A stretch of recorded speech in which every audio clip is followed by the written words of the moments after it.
Phone করছিল যাতে আমরা আসবো কিনা, আমরা 10 জন আসতে চাচ্ছি, 12 জন আসতে চাচ্ছি, অনেকে অনেক দূর থেকে আসতে যাচ্ছে। প্রত্যেকটা সংগঠন যারা করে যুব সংঘ আমাদের দল থেকে কেউ কিছু পায় না। তো এটা আসলে আমাদের জন্য একটা ব্যয়বহুল হয়ে যায়, ব্যাপারটা ব্যয়বহুল হয়ে যায়।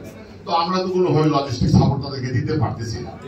তো আমাদেরকে অন্ততপক্ষে মানে এমন একটা সাপোর্ট দিতে হবে যেন আমাদের আন্তরিকতার বহির প্রকাশ হয়। আমরা এখানে এসে অনেক ধরনের ভালো ভালো কথা বলি, আমরা সবসময় এখানে বক্তব্য দিতে যেই আসে তার পক্ষেই আমাদের অডিয়েন্স সবসময় তার পক্ষেই একটা ভালো কথা বললে ইয়েস ইয়েস ঠিক আছে খুব ভালো হয়েছে খুব ভালো হয়েছে। প্রত্যেকটা কথার মধ্যে জি করার ব্যাপারটা এটাও ছাড়তে হবে আমাদের। সুসংগঠিত করতে হলে যুব সমিতির কোনো বিকল্প নাই। যুব সমিতিকে যদি ঢেলে সাজাতে হয় তাহলে একটা একটা করে ফোর দিতে হবে। এটা অনেক ছোট ছোট জায়গা থেকে শুরু করতে হবে।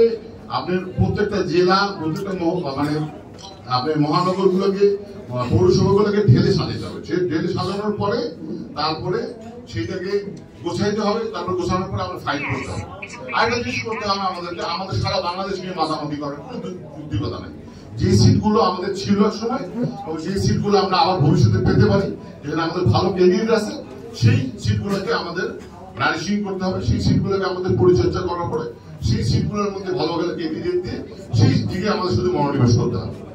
আর প্রত্যেকটা ব্যাপারে দেখা যায় যে এখান থেকে অনেকেই কমপ্লেন করছে যে প্রত্যেকটা ব্যাপারে দেখা যায় যে সেন্ট্রালে আসে যে লোকটা সেন্ট্রাল এই অফিসটাতে বনানী অফিসটাতে যার যাওয়া আসে বেশি, সে একটা কমিটি নিয়ে যায়। এই ব্যাপারটা বন্ধ করতে হবে। এই ব্যাপারগুলো যদি বন্ধ না করে তাহলে মানুষের মধ্যে অসন্তোষ তৈরি হচ্ছে।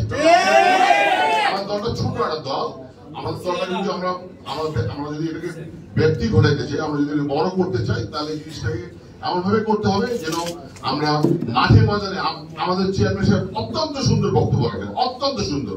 বাংলাদেশের যারা খুব কম বক্তা আছে যে ওনার মতো এত যুক্তিসঙ্গত এবং এত মানে ভালো বক্তব্য রাখে, সেই বক্তব্যগুলোকে আমাদের মাঠে ছড়াইতে চাই। আমাদের লোক লাগবে, আমাদের অ্যানাউন্সার লাগবে। আমরা যে কাদেরকে মাধ্যমে ছাড়াবো, আমাদের লোক তো নাই। আমরা এখানে এসে আমরা এখানে অনেক ধরনের বক্তব্য দিয়ে গেলাম, কিন্তু উনি যে বক্তব্যগুলো দিচ্ছেন সেগুলো মাঠে বলার মধ্যে তো আমাদের লোক লাগবে। তার মানে আমাদের কোয়ান্টিটি বাড়াইতে হবে। শুধু কোয়ান্টিটি বাড়াইলে হবে না, ওনার সঙ্গে লোকজন যারা আছে তাদের কোয়ালিটি বাড়াইতে হবে এবং তাদের মাধ্যমে এলাকার মধ্যে কোয়ান্টিটি বাড়াইতে হবে, যেন মানুষজন ওনার বক্তব্যগুলো বলে যে এটা জিএম কাদের সাহেব বলছেন, এই কথাগুলো বলছেন, অত্যন্ত যুক্তি সম্বন্ধে কথাগুলো বলছেন। এটা করতে হবে। তো সংগঠন হচ্ছে যে এমন একটা জিনিস যেটা হচ্ছে যে যেখানে মানে একটা নিম্ন বর্ণের লোক থেকে আরম্ভ করে উচ্চ বর্ণের লোকও যেখানে দরকার আছে। কেননা মুখ চালাইতে হবে। মুখ না চালালে তো মানুষ মানে আপনার ব্যক্তি করবে না, মানুষ মুখে মুখে সবকিছু হয়। তো এই রাজনীতিটা এমন একটা জায়গায় নিয়ে যেতে হবে। আমি আশা করবো যে ওনারা এই ব্যাপারগুলোতে আবার সচেতন হবেন এবং আমার মনে হয় যে ওনারা যেহেতু আপনারা আমাদের গার্জিয়ান, আমার কোনো কথাবার্তা যদি কোনো ভুল হয়ে থাকে বা সেটা ক্ষমা সুন্দর দৃষ্টি দেবেন। আমরা মনে করি যে বলার জায়গায় যখন আমরা মানে একটা জায়গা আছে সেখানে যেন আমরা বলতে পারছি, সবার এখানে অনেকেই আছেন।